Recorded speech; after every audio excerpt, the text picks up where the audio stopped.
आपका स्वागत है आज की बड़ी और महत्वपूर्ण खबरों में, जिनको जानना आपके लिए बहुत ज़रूरी है। जैसा कि आप सभी लोग जानते हैं कि इस चैनल पर देश दुनिया की बड़ी और महत्वपूर्ण खबरों की अपडेट सबसे पहले आती है। एलएसी पर चीन की आज फिर घुसपैठ की कोशिश, 3 दिन में तीसरा प्रयास विफल।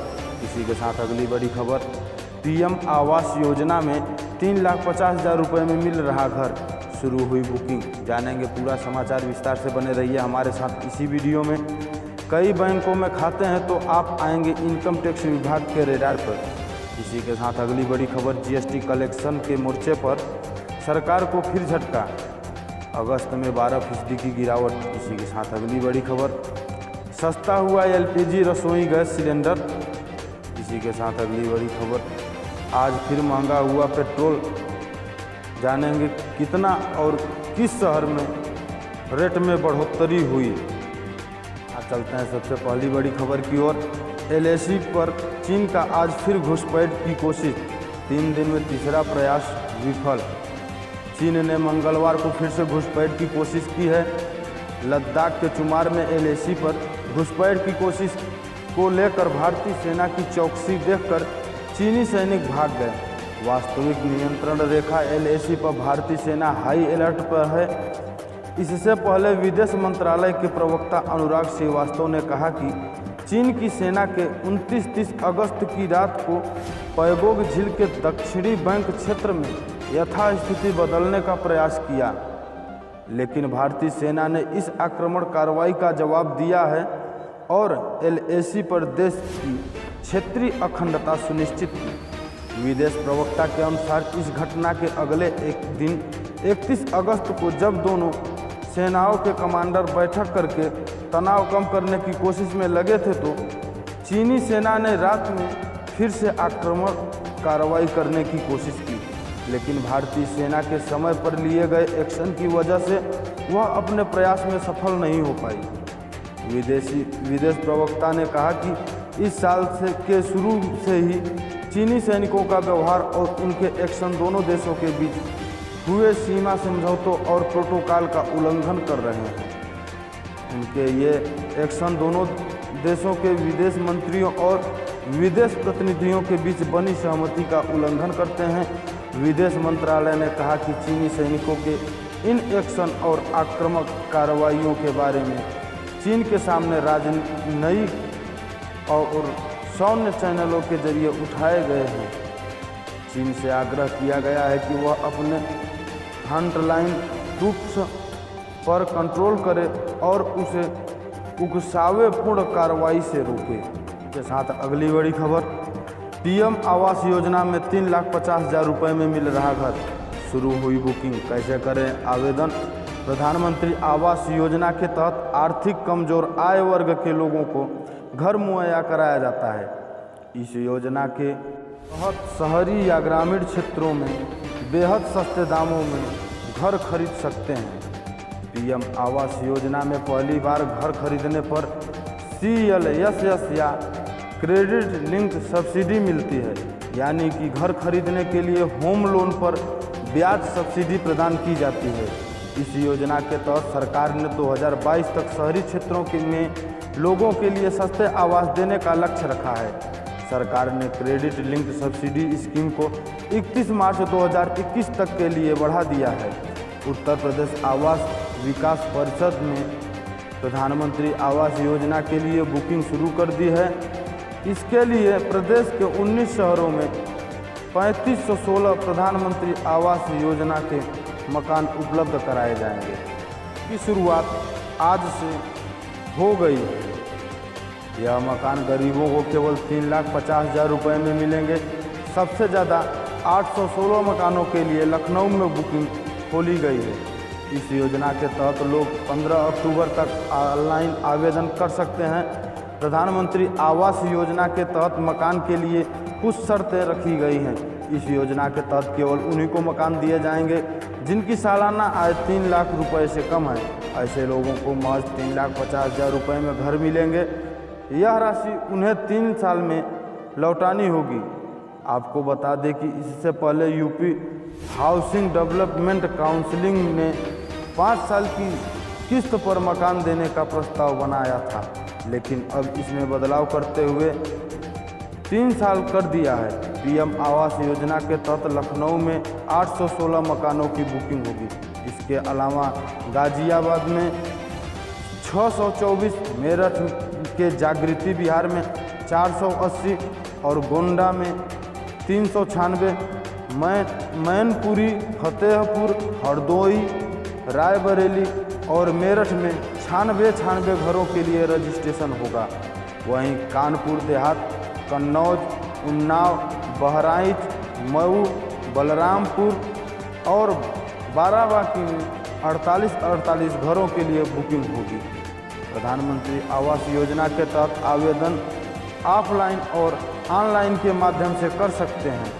ऑनलाइन के लिए PMAYMIS.gov.in के तहत आवेदन कर सकते हैं। इसके अलावा कॉमन सर्विस सेंटर CSC के माध्यम से उपलब्ध फॉर्म भरकर स्कीम के लिए ऑफलाइन अप्लाई किया जा सकता है। इसी के साथ अगली बड़ी खबर, कई बैंकों में खाते हैं तो आप आएंगे इनकम टैक्स विभाग के रेडार पर। भारत में अभी तक ऐसा कोई कानून नहीं बना है जो किसी व्यक्ति को कई बैंक में खाता खोलने से रोके, लेकिन जब बात आयकर विभाग की सक्रियता की आती है तो फिर ऐसे लोगों को परेशानी हो सकती है। आयकर विभाग IT डिपार्टमेंट के सोचने का तरीका अलग है। वह सोचता है कि किसी ने बिना कारण कई बैंकों में अकाउंट खोला है तो वह कहीं डमी अकाउंट तो नहीं है, वह अकाउंट किसी सेल या फर्जी कंपनी से तो नहीं जुड़ा है। आपने बेवजह ही कई बैंकों में खाता खोल रखा है तो सावधान हो जाएं। इन खातों का उपयोग नहीं है तो उसे बंद करवा देने में ही भलाई है, नहीं तो हो सकता है कि आप इसी वजह से इनकम टैक्स विभाग के रेडार पर आ जाएं। दरअसल आयकर विभाग समझता है कि आपने ढेरों बैंक अकाउंट इसलिए खोल रखा है ताकि वह काले धन को सफ़ेद बनाने का जरिया बने। जानकारों का कहना है कि भारत में अभी तक ऐसा कोई कानून नहीं बना है जो किसी व्यक्ति को कई बैंक में खाता खोलने से रोके, लेकिन जब बात आयकर विभाग की सक्रियता की आती है तो फिर ऐसे लोगों को परेशानी हो सकती है। आयकर विभाग के सोचने का तरीका अलग है। वह सोचता है कि किसी ने बिना कारण कई बैंकों में अकाउंट खोला है तो वह कहीं डमी अकाउंट तो नहीं है, वह अकाउंट किसी सेल या फर्जी कंपनी से तो नहीं जुड़ा है, इससे काले धन को सफ़ेद बनाने में मदद तो नहीं मिल रही है। आयकर विभाग के एक अधिकारी का कहना है कि इस तरह के मामले सामने आते ही रहते हैं। कुछ समय पहले ही गाजियाबाद में एक व्यक्ति पकड़ में आया था जिसने एक निजी बैंक और एक सरकारी बैंक में 80 से ज़्यादा खाते खोल रखा था। आयकर विभाग को संदेह था कि उसने इन खातों के सहारे करीब 380 करोड़ रुपए के बराबर काले धन को सफ़ेद कर दिया है। इसी तरह नोटबंदी में दिल्ली में एक ऐसा व्यक्ति पकड़ में आया था जो कि कश्मीरी गेट के मोटर पार्ट्स मार्केट में झल्ली ढोता था और उसके 20 से ज़्यादा बैंक खाते थे। दिलचस्प बात यह है कि उस व्यक्ति को कोई ठिकाना भी नहीं था। वह रात में जब बाजार बंद हो जाता था तब किसी दुकान के सामने पटरी पर ही बिस्तर बिछाकर सो जाता था, लेकिन नोटबंदी के दौरान उसके खाते में लाखों रुपए की रकम अपने खाते में जमा की थी। सूत्र बताते हैं कि यदि कोई व्यक्ति अलग अलग शहरों में कई बैंक खाते खुलवा रखा है तो वह भी संदेह का पात्र है। आज से कई साल पहले जबकि बैंकों में सेंट्रलाइज्ड बैंकिंग सिस्टम नहीं था तब तो ऐसा होता था। कई शहरों में काम करने वाले कारोबारी ऐसा करते थे क्योंकि उस समय दूसरे शहर में बैंक का चेक क्लियर होने में वक्त लगता था। अब तो CVM सिस्टम में पलक झपकते ही पैसा ट्रांसफ़र हो जाता है। ऐसे में यदि कोई व्यक्ति अलग अलग शहरों में खाता खोलता है तो जाहिर है कि कुछ दूसरा ही उद्देश्य है। वित्त मंत्रालय के अधिकारी बताते हैं कि अब बैंकों से नियमित रूप से सूचना आयकर विभाग को मिल रही है। कौन व्यक्ति बड़ी मात्रा में रकम की निकासी का या जमा कर रहा है, इस बारे में बैंक तुरंत आयकर विभाग को बताता है। यही नहीं, एक ही पैन नंबर पर कितने बैंक खाते खोले हैं इसकी जानकारी अब एक क्लिक में ली जा सकती है। इसी के साथ अगली बड़ी खबर, जीएसटी कलेक्शन के मोर्चे पर सरकार को फिर झटका। अगस्त में 12% की गिरावट। कोरोना संकट के बीच आर्थिक गतिविधियां तेजी से आगे बढ़ रही हैं, लेकिन जीएसटी कलेक्शन के मोर्चे पर एक बार फिर झटका लगा है। कोरोना संकट के बीच आर्थिक गतिविधियां तेजी से आगे बढ़ रही हैं, लेकिन जीएसटी कलेक्शन के मोर्चे पर एक बार फिर झटका लगा है। अगस्त में जीएसटी कलेक्शन 86,449 करोड़ रुपए रहा। पिछले साल इसी महीने की तुलना में करीब 12% की गिरावट दर्ज की गई है। दरअसल अगस्त 2019 में जीएसटी कलेक्शन 98,202 करोड़ रुपए रहा था, जबकि अगस्त 2020 में कलेक्शन गिरकर 86,449 करोड़ रुपए रह गया है। इससे पहले जुलाई की जीएसटी कलेक्शन 87,422 करोड़ रुपए रहा था, यानी पिछले महीने की तुलना में कम कलेक्शन हुआ है। इस तरह से जुलाई की तुलना में सरकार को जीएसटी से 973 करोड़ रुपए कम आय अग्रस्त में हुई है। सरकारी आंकड़े के मुताबिक जीएसटी कलेक्शन जून के 90,917 करोड़ रुपए रहा था। वित्त मंत्रालय द्वारा जारी आंकड़ों के मुताबिक अगस्त में जीएसटी कलेक्शन 86,449 करोड़ रुपए रहा। इसमें से केंद्रीय जीएसटी 15,906 करोड़ रुपए, एसजीएसटी के तौर पर 21,064 करोड़ रुपए, आईजीएसटी 42,264 करोड़ रुपए, 19,179 करोड़ रुपए गुड्स के आयात से और 7,215 करोड़ रुपए शेष से आए। शेष में गुड्स के आयात से संग्रहित 673 करोड़ रुपए शामिल हैं। लक्ष्य से काफ़ी पीछे आंकड़े। वित्त मंत्रालय के मुताबिक नियमित सेटलमेंट के तहत 18,216 करोड़ रुपए के सीजीएसटी और 14,650 करोड़ रुपए का आईजीएसटी से एसजीएसटी के क्लेम का भुगतान किया। अगस्त 2020 में नियमित सेटलमेंट के बाद केंद्र और राज्य सरकारों का कुल आमदनी सीजीएसटी से 34,122 करोड़ रुपए और एसजीएसटी से 35,714 करोड़ रुपए रही। आंकड़ों के मुताबिक दिल्ली, पश्चिम बंगाल, झारखंड, गोवा और से जीएसटी कलेक्शन में गिरावट आई है, जबकि उत्तराखंड, उत्तर प्रदेश, राजस्थान, छत्तीसगढ़ और नागालैंड से जीएसटी की आमदनी बढ़ी है। इसी के साथ अगली बड़ी खबर, सस्ता हुआ एलपीजी रसोई गैस सिलेंडर। माना जा रहा है कि इस बार एलपीजी गैस सिलेंडर के दामों में वृद्धि होगी, लेकिन सरकार ने इस मामले में लोगों को राहत प्रदान की। इस बार गैर सब्सिडी वाले रसोई गैस सिलेंडर 14 किलो 200 ग्राम की कीमत में इजाफा नहीं हुआ और कुछ शहरों में इसके दाम कम हुए हैं। इसी तरह 19 किलो वाले एलपीजी सिलेंडर के दामों में कटौती की गई और इसके लिए ग्राहकों को कम कीमत चुकानी होगी। IOCL की वेबसाइट के मुताबिक चेन्नई में 19 किलो वाले एलपीजी सिलेंडर के दाम 1,250 रुपये हो गए। पिछले महीने इसके लिए ग्राहकों को 1,253 रुपये चुकाने पड़े थे। इस तरह लोगों को इसके लिए 3 रुपये कम लगेंगे। जुलाई में उन्होंने इसके लिए 1,255 रुपये दिए थे। दिल्ली में भी लोगों को अब इसके लिए 1,133 रुपये 50 पैसे देने होंगे। इस तरह दिल्ली वासियों को भी इसकी खरीद में 2 रुपये का लाभ हुआ है। उन्होंने पिछले महीने इसके लिए 1,135 रुपये 50 पैसे दिए थे। कोलकाता में इसकी कीमत में 2 रुपये कम हुई। अब लोगों को इसके लिए 1,196 रुपये 50 पैसे देने होंगे।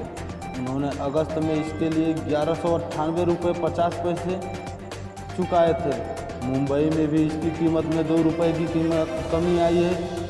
इसकी कीमत अब 1,089 रुपये हो गई है, जबकि अगस्त में उन्होंने इसके लिए 1,091 रुपये दिए थे। गैर सब्सिडी वाला सिलेंडर 14 किलो 200 ग्राम की कीमत कोलकाता और चेन्नई में थोड़ी कम हुई है। कोलकाता में इसकी कीमत अब 620 रुपये 50 पैसे हो गए हैं, जबकि पिछले महीने यह 621 रुपये में मिल रहा था। इस तरह कोलकाता में इसकी कीमत में 50 पैसे की कमी आई है। इसी तरह चेन्नई में भी इसकी कीमत 50 पैसे कम हो गई है। पिछले महीने यह 610 रुपये 50 पैसे में मिल रहा था, जबकि इस बार यह 610 रुपये में मिलेगा। दिल्ली और मुंबई में इसकी कीमतों में कोई बदलाव नहीं आया। राजधानी दिल्ली में गैर सब्सिडी वाले घरेलू रसोई गैस सिलेंडर 14 किलो 200 ग्राम के दाम इस महीने 594 रुपये रहेंगे। पिछले महीने भी लोगों को दिल्ली में इसके लिए इतनी ही कीमत चुकानी पड़ रही थी। पिछले 2 महीनों से इसकी कीमत में कोई बदलाव नहीं हुआ है। मुंबई में भी इसके लिए 594 रुपये ही चुकाने होंगे और इसकी कीमत में कोई वृद्धि नहीं हुई है। अगली बड़ी खबर, आज फिर महंगा हुआ पेट्रोल। एक दिन स्थिर रहकर आज फिर पेट्रोल महंगा हो गया है। देखा जाए तो इन दिनों अंतर्राष्ट्रीय ईंधन बाजार में कोई खास उतार चढ़ाव नहीं है। तब भी घरेलू बाजार में पिछले दिनों पेट्रोल की कीमतों में कुछ ज़्यादा ही हलचल रही है। बीते 17 दिनों में ही पेट्रोल के दाम में 1 रुपये 65 पैसे प्रति लीटर की बढ़ोतरी हो चुकी है, जबकि डीजल की कीमत पिछले 21 दिनों में कोई फेर बदल नहीं हुआ है। सरकारी तेल कंपनियां ने आज फिर पेट्रोल की कीमतों में बढ़ोतरी की। मंगलवार को दिल्ली में पेट्रोल प्रति लीटर 5 पैसे महंगा हुआ। हालांकि डीजल के दाम में आज भी कोई फेर बदल नहीं किया गया। दिल्ली में आज पेट्रोल बढ़कर जहां 82 रुपये 8 पैसे पर चला गया है, तो डीजल 73 रुपये 56 पैसे प्रति लीटर पर टिका रहा है। बीते 16 अगस्त से शुरू करें तो 3 दिन यानी बुधवार 19 अगस्त और 26 अगस्त, शनिवार 29 अगस्त और सोमवार 31 अगस्त को छोड़ दिया जाए तो शेष 13 दिन पेट्रोल की कीमतों में बढ़ोतरी हुई थी। पिछले पखवाड़े की शुरुआत में ही पेट्रोल की कीमतों में जो आग लगनी शुरू हुई वह आज भी जारी रही। यदि दिल्ली की बात करें तो बीते 13 किस्तों में पेट्रोल प्रति लीटर 1 रुपये 65 पैसे महंगा हो गया है। बीते जुलाई में देखा जाए तो सरकारी तेल कंपनियां ने सिर्फ डीजल का दाम ही बढ़ाया था। इस दौरान 10 किस्तों में डीजल का दाम बढ़ाए गए थे। उससे डीजल 1 रुपये 60 पैसे प्रति लीटर महंगा हो चुका है। पेट्रोल की बात करें तो इसमें उस महीने इसकी कीमतों में कोई बढ़ोतरी नहीं हुई थी। यहीं पे समाचार समाप्त होता है। इसी प्रकार के समाचार को पाने के लिए इस चैनल को सब्सक्राइब करें और ज़्यादा से ज़्यादा शेयर करें। हमें कमेंट करके अवश्य बताएं कि यह समाचार आपको कैसा लगा।